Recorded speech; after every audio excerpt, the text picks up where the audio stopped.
ബംഗ്ലാദേശികൾക്കെതിരെയുള്ള നടപടികൾ നമ്മുടെ രാജ്യത്ത് പല സംസ്ഥാനങ്ങളിലും ദ്രുതഗതിയിൽ പുരോഗമിക്കുകയാണ്. ഡൽഹിയിലടക്കം ബംഗ്ലാദേശികളെ പുറത്താക്കുന്ന ദൃശ്യങ്ങളടക്കം ഞങ്ങൾ തന്നെ നിങ്ങളുടെ അടുത്തേക്ക് എത്തിച്ചിരുന്നതാണ്. ഡൽഹിയിലടക്കം ബംഗ്ലാദേശികൾക്കായുള്ള ഒരു ഡ്രൈവ് പോലീസ് നടത്തുന്നുണ്ട്. പോരാത്തതിന് ബംഗ്ലാദേശികളെ പുറത്താക്കണം, ബംഗ്ലാദേശി കുട്ടികളെ അടക്കം പുറത്താക്കണം എന്ന് പറഞ്ഞ് വലിയ ഒരു ക്യാമ്പയിനും ഇപ്പോൾ തുടങ്ങിയിട്ടുണ്ട്. MCD അതിന് ഡൽഹിയിൽ ഉത്തരവിട്ടിട്ടുണ്ട്. ഡൽഹിയിലുള്ള ബംഗ്ലാദേശി കുട്ടികൾ അനധികൃതമായി കയറിയിരിക്കുന്ന ഇൻഫിൽട്രേറ്റേഴ്സ് ആയിട്ടുള്ള ബംഗ്ലാദേശി കുട്ടികളെ പുറത്താക്കണം എന്ന് പറഞ്ഞുള്ള റിപ്പോർട്ടുകളൊക്കെ പുറത്തു വന്നതാണ്. എന്നാൽ ഇപ്പോൾ മറ്റൊരു സുപ്രധാനമായിട്ടുള്ള റിപ്പോർട്ട് പുറത്തു വരികയാണ്. ഒരു പക്ഷേ നമ്മുടെ രാജ്യത്ത് ആദ്യമായിട്ടായിരിക്കും ഇങ്ങനെ ഒരു നീക്കം. മഹാരാഷ്ട്രയിൽ ദേവേന്ദ്ര ഫട്നാവിസ് BJPയുടെ സർക്കാർ അവിടെ അധികാരത്തിലേറിക്കഴിഞ്ഞ ശേഷം ഒരു വമ്പൻ തീരുമാനം മഹാരാഷ്ട്രയിൽ നിന്ന് പുറത്തു വന്നിരിക്കുന്നു.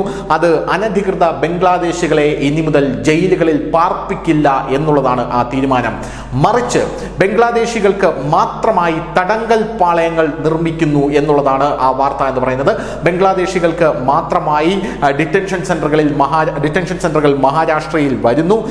ബംഗ്ലാദേശികളെ ജയിലിൽ പാർപ്പിക്കാൻ കഴിയില്ല. മുംബൈയിൽ നല്ലൊരു തടങ്കൽ പാളയം നിർമ്മിക്കാനായി ഇപ്പോൾ ശ്രമം തുടങ്ങിയിരിക്കുകയാണ്.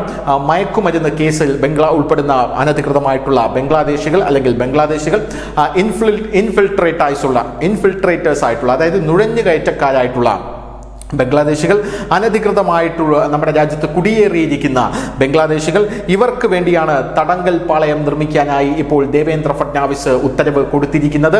ഇതിനായി, അതായത് തടങ്കൽ പാളയം നിർമ്മിക്കാൻ ഉത്തരവ് കൊടുത്തിരിക്കുക മാത്രമല്ല, അതിനായി ഭൂമി കൂടെ നൽകിയിരിക്കുന്നു എന്നുള്ള റിപ്പോർട്ടുകൾ പുറത്തു വരുന്നു. എല്ലാം ദ്രുതഗതിയിലാണ് ബംഗ്ലാദേശിനെതിരെയുള്ള നീക്കങ്ങൾ നമ്മുടെ രാജ്യത്ത് നടക്കുന്നത് എന്നും നമുക്ക് കൃത്യമായി മനസ്സിലാകുന്നു.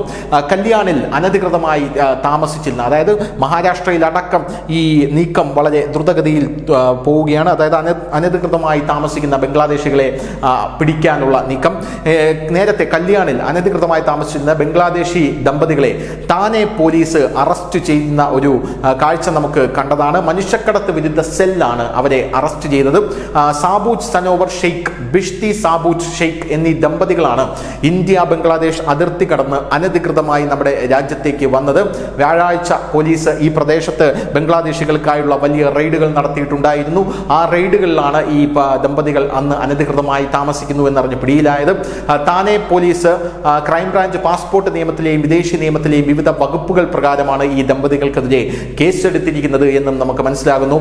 ഭാര്യ ഭർത്താക്കന്മാർ അനധികൃതമായി ഇന്ത്യയിലേക്ക് കടന്നത് അറിഞ്ഞിട്ടും ഇവർക്ക് വീട് വാടകയ്ക്ക് കൊടുത്ത അവിടെയുള്ള മുസ്തഫ മുൻഷി എന്ന് പറയുന്ന ആ വീട്ടുടമയ്ക്കെതിരെയും ഇപ്പോൾ കേസെടുത്തിരിക്കുന്നു. നമുക്കറിയാം, Delhi governor, lieutenant governor Saxena അടക്കം പറഞ്ഞിരിക്കുന്നത് ബംഗ്ലാദേശികൾക്ക് വീട് വാടകയ്ക്ക് കൊടുക്കരുത്. ഒന്നാമത്തെ കാര്യം, ബംഗ്ലാദേശി കുട്ടികളെ, പഠിച്ചുകൊണ്ടിരിക്കുന്ന അനധികൃതമായി കുടിയേറിയ കുട്ടികളെ ഉടനെ തന്നെ മാറ്റിപ്പാർപ്പിക്കണം. രണ്ടാമത്തെ കാര്യം. മൂന്നാമത്തെ കാര്യം, ബംഗ്ലാദേശികൾക്ക് വീട് വാടകയ്ക്ക് കൊടുക്കരുത്. വാടകയ്ക്ക് അനധികൃതമായിട്ടുള്ളവർക്ക് കൊടുത്തിട്ടുണ്ടെങ്കിൽ നിങ്ങൾ അത് ഉടനെ ഒഴിപ്പിക്കണം എന്നുള്ളതാണ്.